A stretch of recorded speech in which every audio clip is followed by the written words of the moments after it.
না, সেটা আমরা যেন সেই ফাঁদে না পড়ি। রাজনৈতিক দলরা নিজেদের মধ্যে খেই করছে, সেটা আমি শুধু বলতে পারি ছি, একেবারে ভেতর থেকে আমি ধিক্কার জানাচ্ছি সেটাকে। কিন্তু আমাদের প্রতিকার তো সাধারণ মানুষ চাইবে, সাধারণ মানুষ, সাধারণ নাগরিক, আমাদের তো একটা অধিকার আছে, আমরা তো করদাতা, আমরা কেন আমাদের দাবি ছাড়বো? এটা একটা অত্যন্ত পশ্চাৎমুখী পদক্ষেপ, রিগ্রেসিভ, এটা আমরা মানব না।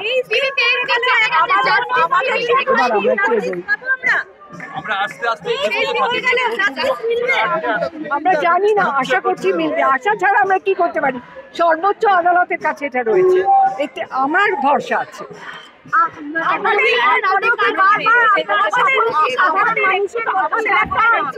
যদি দরকার হয় মাঠে নামবো, চলো এবার চলো।